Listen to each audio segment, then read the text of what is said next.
কুমার নামক এক ব্যক্তি হিসু করতে গিয়ে লাল রঙের একটা সুটকেস পায়। সুটকেসটি খুলে সে দেখে তার ভেতর 10 কোটি টাকা রয়েছে। আশেপাশের কোনো মানুষ না থাকাতে সে ওই টাকার সুটকেসটি তার নিজের বাসায় নিয়ে যায়। এই টাকার কথা সে কাউকেই বলে না, এমনকি তার নিজের বউয়ের কাছ থেকেও লুকিয়ে রাখে। কিন্তু এই টাকাগুলোর মালিক ছিল শহরের নামকরা একজন গ্যাংস্টারের। সেজন্য পরবর্তীতে নন্দন কুমারের সাথে ঘটতে থাকে ভয়াবহ এক একটা ঘটনা। এমনই অসাধারণ একটা কাহিনী নিয়ে নির্মিত লুট কেস মুভির গল্প আজকে আপনাদেরকে শোনাবো। তো চলুন গল্পটি শুরু করা যাক।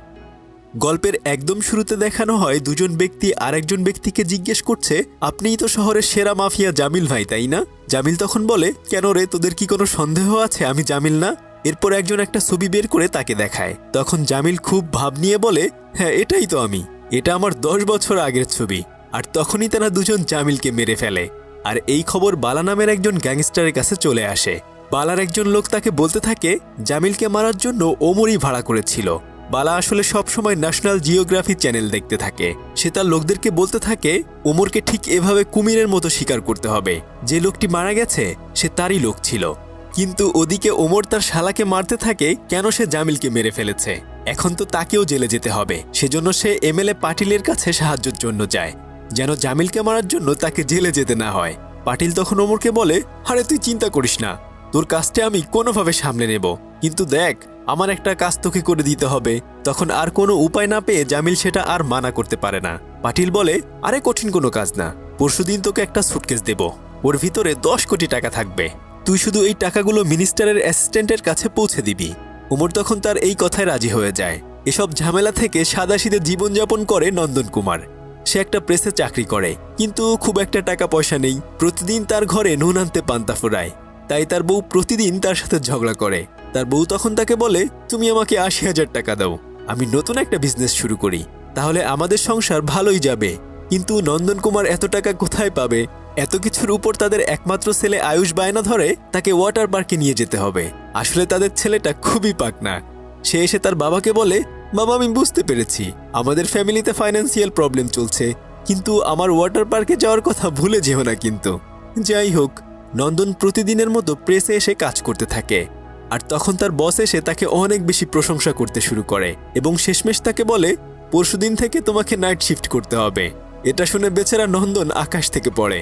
কিন্তু চাকরি করতে হলে তো এটা করতেই হবে। তাই সে বাড়িতে এসে তার বউ বাচ্চা নিয়ে রাতের বেলায় বাইরে খেতে যায়, কেননা পরদিন থেকে তো তাকে রাতের বেলা প্রেসেই থাকতে হবে। অন্যদিকে বালা তার লোকজন নিয়ে প্ল্যান করতে থাকে ওমর যখন পাটিলের কাছ থেকে টাকা নিয়ে মিনিস্টারের কাছে যাবে তখন ওই টাকা তারা লুট করে নিয়ে আসবে, যার ফলে ওমর অটোমেটিক ফেসে যাবে। এদিকে সকাল হতে না হতেই নন্দনের ঘরে বাড়িওয়ালা চলে আসে। সে তখন কোনো মতে বাড়িওয়ালাকে কয়েকদিন পর ভাড়া দিবে বলে বুঝিয়ে নেয়। আর তখনই তার বউ এসে বলে, তুমি না বললে বাড়ি ভাড়া দিয়েছ, তাহলে ওই টাকা তুমি নিশ্চয়ই তোমার বোনের বাড়িতে দিয়ে এসেছো, তাই না? তারা যখন এগুলো নিয়ে ঝগড়া করছিল তখন তাদের প্রতিবেশী লালরাম কয়েকদিনের জন্য গ্রামের বাড়িতে যাবে বলে তাদের কাছে তার রুমের চাবি রাখতে আসে। নন্দন তখন চক্ষু লজ্জার খাতিরে তাকে চায়ের দাওয়াত দেয়, কিন্তু ভেতর থেকে তার বউ বলে, ঘরে কিন্তু চিনি নেই। গরিব মানুষের জীবন আসলে এমনই, তাই না? একের পর এক অভাব অনটন লেগেই থাকে। বেচারা বউয়ের সাথে ঝগড়াঝাটি করে আবার কাজে চলে যায়। প্রতিদিনের মতো সে মেশিন চালু করে খবরের কাগজ ছাপাতে শুরু করে। আর অন্যদিকে মিনিস্টার পাটিলের লোকজন সুটকেস ভর্তি টাকা নিয়ে ওমরের কাছে দেয়। আর এই সময়ের জন্যই বালার লোকজন ওমরের জন্য অপেক্ষা করতে থাকে। একটু পরে যখন ওমর ওখানে আসে, বালার লোকজন গিয়ে তার গাড়ি অ্যাক্সিডেন্ট করে পিস্তল ধরে তার কাছ থেকে সুটকেসটি নিয়ে নেয়। যখন দুপক্ষ ধাওয়া পাল্টা ধাওয়া করছিল আর তখনই ওখানে পুলিশ চলে আসে। নিজের জীবন বাঁচানোর জন্য তখন তারা কোনো মতে ওই সুটকেসটিকে একটা জায়গায় লুকিয়ে রাখে এবং বলে, যখন পুলিশ চলে যাবে তখন এখান থেকে তারা সুটকেসটি নিয়ে যাবে। আর ওই দিন রাতের বেলায় কাজ শেষ করে যখন নন্দন কুমার বাসায় ফিরছিল তখনই তার হিসু পায়। সে একটা ফাঁকায় গিয়ে হিসু করে যখন ফিরছিল তখনই কয়েকটা ব্যাগ তার উপরে এসে পড়ে। আর ওখানে একটা লাল রঙের সুটকেসও সে দেখতে পায়। সে সুটকেসটি খুলে দেখে যে তার ভেতর অনেকগুলো টাকা রয়েছে। এটা দেখে সে ভয়ে দৌড় মারে। তবে টাকার লোভ কি সহজে সামলানো যায়? তাই সে আবার কিছুক্ষণ পর ওখানে গিয়ে সুটকেসটি হাতে নিয়ে বলতে থাকে, আমি কিন্তু আর একবার জিজ্ঞেস করবো এটা কার, কেউ কিছু না বললে আমি এটা নিয়ে যাব। এরপর সে চুপি চুপি সুটকেসটি টানতে টানতে নিয়ে আসে। সে তখন একটা অটো নিয়ে তাড়াতাড়ি ওখান থেকে পালাতে শুরু করে। অটোওয়ালার ভাড়া দিয়ে সে এদিক সেদিক চোরের মতো তাকাতে তাকাতে লুকিয়ে লুকিয়ে সুটকেসটি তার বাসায় নিয়ে যায়। সে বাইরে একটা জায়গায় কয়েকটা পুরনো কাপড় দিয়ে সুটকেসটিকে ঢেকে রাখে। তাড়াহুড়া করে যখন সে রুমে ঢুকে তখন তার বউ তাকে গ্রিন সিগন্যাল দিলেও সে কোনো সাড়া না দিয়ে চুপচাপ ঘুমিয়ে পড়ে। যখন অনেক রাত হয়ে যায় তখন সে চুপি চুপি বউয়ের চোখ ফাঁকি দিয়ে ঘুম থেকে উঠে সুটকেসটি লুকিয়ে তার প্রতিবেশী রামলালের ঘরে রেখে আসে। এরপর সে ওখান থেকে একটা নোট বাইরে বের করে এনে চেক করতে থাকে এটা আসল নাকি নকল টাকা। সে তখন দেখে যে এটা আসলেই সত্যিকারের টাকা। সারা রাত সে ওই নোটটা হাতের মধ্যে জড়িয়ে ধরে ঘুমিয়ে থাকে।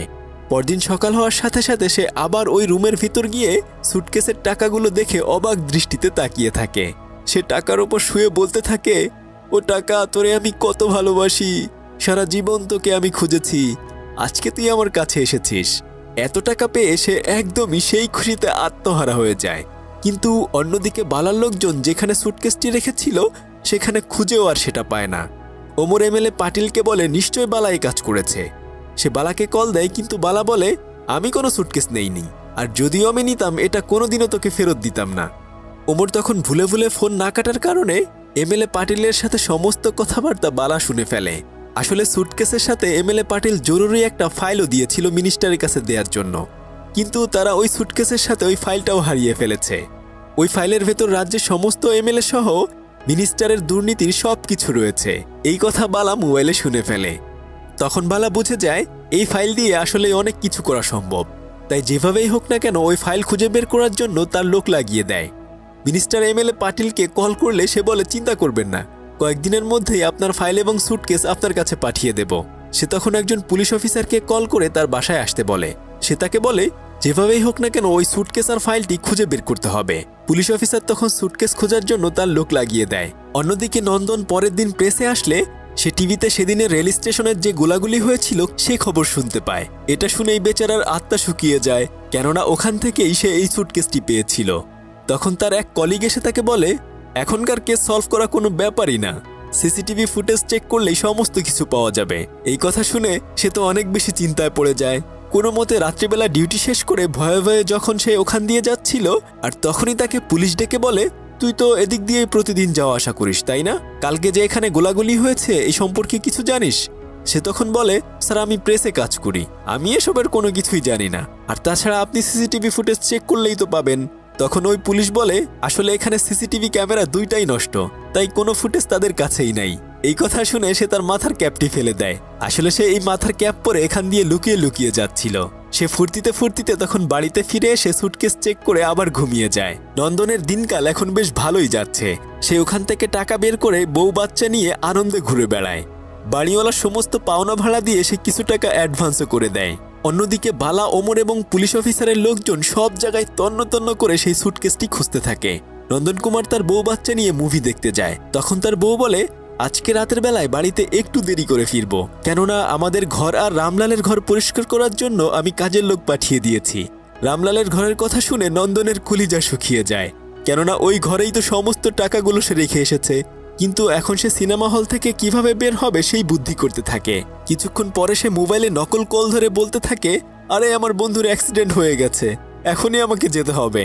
এই বলে সে কোনো মতে ওখান থেকে বাড়িতে চলে আসে। রামলালের ঘরে গিয়ে কাজের লোকটিকে টাকা পয়সা দিয়ে অনেক বুঝিয়ে সুঝিয়ে সে বিদায় করে দেয়। কিন্তু রাতের বেলায় সেই টাকার চিন্তায় সে ঘুমোতে পারে না। তখন সে বুদ্ধি করে টাকাগুলো ছোট ছোট কয়েকটা ভাগ করে লুকিয়ে রাখার ব্যবস্থা করে।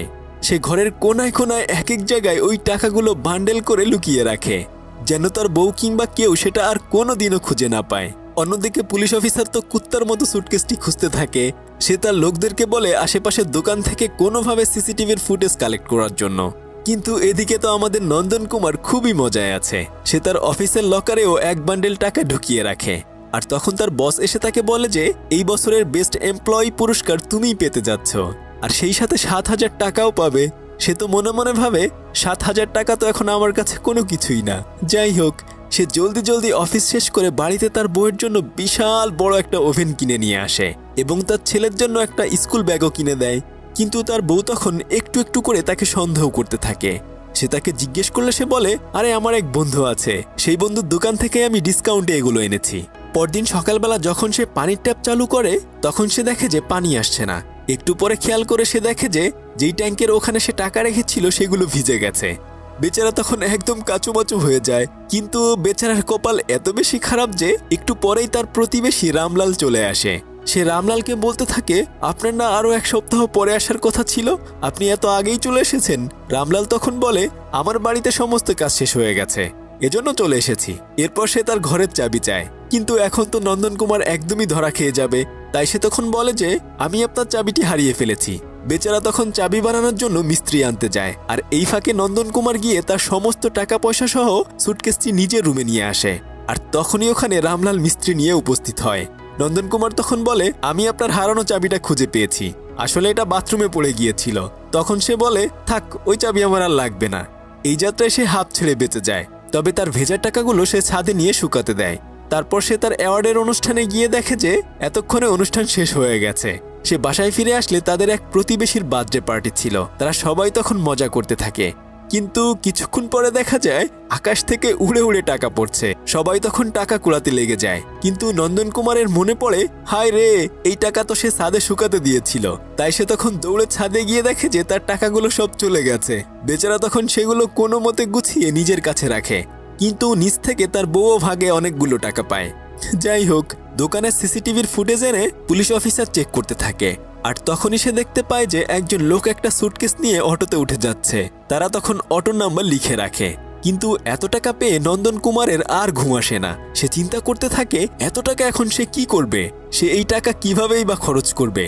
তবে সে মনে মনে ভাবে তার বউয়ের সাথে এই ব্যাপারটা শেয়ার করবে, কিন্তু তার মনে হয় তার বউ নিশ্চয়ই এই খারাপ কাজে সঙ্গ দেবে না। পুলিশ অফিসার ওই অটো নাম্বার দেখে কয়েকজন অটোওয়ালাকে উঠিয়ে নিয়ে আসে, কিন্তু এক এক করে জিজ্ঞেস করে তারা সেই অটোওয়ালাকে খুঁজে পায় না। তবে শেষমেশ আসল অটোওয়ালাকে খুঁজে পায়। কয়েকটা থাপ্পড় খেয়ে সে তখন বলতে থাকে, হ্যাঁ স্যার, আমি দেখেছিলাম সেদিন এক লোক একটা লাল সুটকেস নিয়ে আমার অটোতে এসেছিল। সে তাকে কোথায় নামিয়ে দিয়েছে পুলিশ অফিসারকে সেটা দেখিয়ে দেয়। তারপর তারা আশেপাশে জিজ্ঞেস করতে থাকে, কিন্তু কেউ কিছু বলতে পারে না, কেননা নন্দন কুমার চালাকি করে তার বাসার একটু আগে নেমে গিয়েছিল। তারপর সে ওই অটোওয়ালার কাছ থেকে শুনে নন্দন কুমারের একটা স্কেচ বানিয়ে নেয়। স্যার, এই ব্যক্তি কখনোই সেই ব্যক্তি নয়। এটা শুনেই পুলিশ অফিসার তাকে আরও কয়েকটা থাপ্পড় দেয়। তখন সে বলে, স্যার, আমার মনে পড়েছে, তার পকেট থেকে একটা ব্যাংক ইন্ডিয়ার কার্ড পড়ে গিয়েছিল। তখন পুলিশ অফিসার আশেপাশে সমস্ত ব্যাংকগুলোতে গিয়ে খোঁজ নিতে থাকে কোনো ব্যক্তি 2000 টাকার নোট দিয়ে অনেকগুলো টাকা ডিপোজিট করেছে কিনা, কিন্তু কোনো ব্যাংকেই কোনো ধরনের খোঁজ পাওয়া যায় না। খোঁজ পাবেই বা কিভাবে? নন্দন কুমার তো অফিসে গিয়ে ফ্ল্যাট কেনার জন্য এক একটা রিয়েল এস্টেট কোম্পানিকে কল দিতে থাকে। তারপর সে সেখানে গিয়ে অনেক সুন্দর সুন্দর ফ্ল্যাট দেখে নিজের বউ বাচ্চা নিয়ে কল্পনার জগতে হারিয়ে যায়, আর ভাবতে থাকে এই টাকা দিয়ে নিশ্চয়ই অনেক ভালো একটা ফ্ল্যাট পাওয়া যাবে। পরদিন সে ব্যাংকে গিয়ে অল্প কিছু টাকা ডিপোজিট করে, আর ক্যাশিয়ারকে জিজ্ঞেস করে ওই টাকা গোনার মেশিন কোথায় পাওয়া যাবে। ক্যাশিয়ারের কারণ জানতে চাইলে সে বলে, আমার ঘরে 2 বস্তা টাকা পড়ে আছে। এই কথা শুনে ব্যাংকে উপস্থিত সবাই হাসাহাসি করতে থাকে। ক্যাশিয়ার তাকে ব্যাংকের এক জায়গায় বসতে বলে। তারপর তারা আসলে নন্দন কুমারের পাশেই এক ব্যক্তিকে দেখিয়ে তার বার্থডে সেলিব্রেট করার কথা চিন্তা করছিল। তখন নন্দন কুমার মনে করে হয়তো সে ধরা খেয়ে গেছে, তাই সে তখন ওখান থেকে পালিয়ে দৌড়াতে থাকে, কিন্তু রাস্তার ভিতর গিয়েই সে অ্যাক্সিডেন্ট করে পড়ে যায়। কিছুক্ষণ পরে ওখান থেকে তাকে তারা উদ্ধার করে আনে। ক্যাশিয়ার তখন বলে, আপনি তো আপনার টাকা জমার স্লিপ না নিয়েই চলে গিয়েছিলেন। সে তখন স্লিপটি নিয়ে ওখান থেকে কোনো মতে পালিয়ে আসে, আর পুলিশ অফিসার খুঁজতে খুঁজতে ওই ব্যাংকে চলে আসে। সে তখন জিজ্ঞেস করলে ক্যাশিয়ার বলে, এখানে এমন একজন লোক এসেছিল যে এসে টাকা গোনার মেশিন খুঁজছিল। তারপর সে ওখান থেকে তার নাম অ্যাড্রেস সব কিছু নিয়ে নেয়। প্রতিদিনের মতো নন্দন কুমার তার অফিস শেষ করে বাসায় আসে, কিন্তু বাড়িতে এসে সে বুঝতে পারে তার বউ কিছু একটা নিয়ে রাগ করে আছে। তখন তার বউ সুটকেস দেখিয়ে এত টাকা সে কোথায় পেয়েছে এগুলো জিজ্ঞেস করতে থাকে।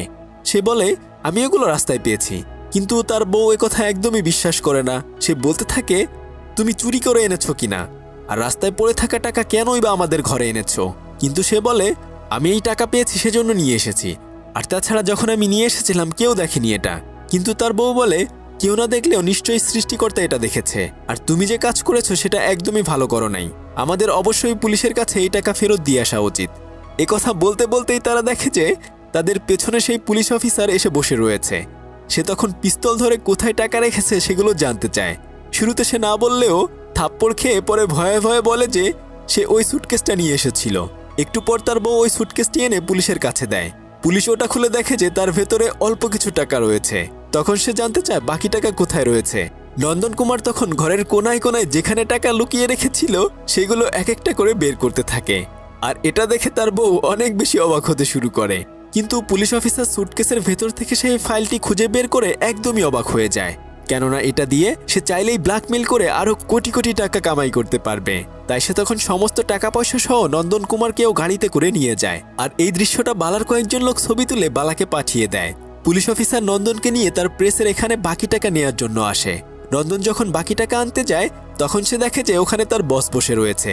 বেচারা এবার আরও ফেসে যায়। কিন্তু অন্যদিকে বালার লোকজন এসে পুলিশ অফিসারের উপর হামলা করে সুটকেসটি নিতে গেলে বরং উল্টো তাদের মধ্যে একজন মারা যায়। পুলিশ অফিসার কোনো মতে ওখান থেকে সুটকেস নিয়ে তার গোপন আস্তানায় চলে আসে। সে নন্দন কুমারকে কল করে বলে, তুই যেখানে আছিস ওখানেই থাক, আমি যখন বলবো তখন তুই টাকা নিয়ে বের হোস। কিন্তু বালা যখন জানতে পারে তার একজন লোক মারা গেছে সে তখন অনেক বেশি রেগে যায়। এখন তো তারা একদমই ফেসে যাবে। পুলিশ অফিসার যখন টাকাগুলো এক জায়গায় লুকিয়ে রাখছিল আর ঠিক তখনই এমএলএ পাটিল তাকে কল করে ওই সুটকেসের কথা জানতে চায়। সে তখন বলে, স্যার আরও 2-3 দিনের মধ্যেই আপনি আপনার সুটকেসটি পেয়ে যাবেন। কিন্তু বালা নিজেকে বাঁচানোর জন্য এমএলএর কাছে সেই ছবিটি পাঠিয়ে দেয়। তখন এমএলএ বসে বসে ভাবতে থাকে, পুলিশের কাছে সুটকেস থাকা সত্ত্বেও সে মিথ্যা বলছে, তাহলে নিশ্চয়ই আমার সাথে ও গেম খেলছে। তখন সে বালাকে বলে, তাহলে সুটকেসটা এবার তুই ওর কাছ থেকে আমার কাছে এনে দে, এর জন্য তোকে আমি একটা মার্ডার কেস থেকে বাঁচিয়ে দেব। তখন কোনো উপায় না পেয়ে বালা রাজি হয়ে যায়। কিছুক্ষণ পরে ওখানে ওমর চলে আসে। তারা দুজন দুজনকে দেখে অনেক বেশি ভায়োলেন্ট হয়ে যায়।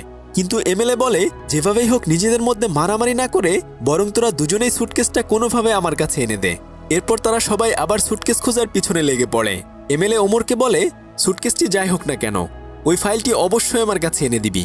অন্যদিকে পুলিশ অফিসার ওই ফাইল নিয়ে বলতে থাকে, এমএলএ পাটিল এতদিন আমাকে খুব জ্বালিয়েছিস, এবার এই ফাইল দিয়ে তোর অবস্থা একদমই খারাপ করে দেব। কিন্তু কিছুক্ষণ পরে তার একজন লোক তাকে কল করে বলে, স্যার সিবিআই আপনার বাসায় রেড দিতে যাচ্ছে। এই কথা শুনে সে সমস্ত কিছু গুছিয়ে নন্দনকে কল করে একটা জায়গায় আসতে বলে। এদিকে পুলিশ অফিসারের ওই লোককে মেরে বালা এবং ওমর সুটকেস আনার জন্য বের হয়ে পড়ে। পুলিশ অফিসার তার সমস্ত টাকা পয়সা নিয়ে একটা জায়গায় চলে আসে আর সে নন্দনকেও কল করে ওখানে আসতে বলে। নন্দন সমস্ত টাকা নিয়ে ওখানে চলে আসে। যখন সে সব টাকা পয়সা দিয়ে বেরিয়ে যাচ্ছিল আর ঠিক তখনই পুলিশ অফিসার তার দিকে বন্দুক ধরে। বেচারা অনেক বেশি ভয় পেয়ে যায়। তবে কপাল ভালো বালা তার লোকজন নিয়ে এসে পুলিশ অফিসারের উপর হামলা করে দেয়। বেচারা নন্দন এখানে এসে একদমই ফেসে যায়। কিছুক্ষণ পরে পুলিশ অফিসার বলে, আরে নিজেরা এভাবে মারামারি না করে সবাই মিলে একসাথে বসে পরামর্শ করি। আমার কাছে একটা জটিল প্ল্যান রয়েছে। এমএলএ আর মিনিস্টারকে ফাঁসিয়ে আমরা অনেক টাকা ইনকাম করতে পারবো। এরপর তারা সবাই মিলে একসাথে বসে প্ল্যান করতে থাকে। বালা তখন তার জিওগ্রাফিক চ্যানেলের কুমির আর পাখির গল্প শোনাতে থাকে। সে বলে যে কুমিরের দাঁত থেকে পাখি ময়লা পরিষ্কার করে খেয়ে নেয় আর এতে তাদের দুজনেরই লাভ হয়। ঠিক তেমনি এখন আমাদের একসাথে মিলেমিশে কাজ করা উচিত।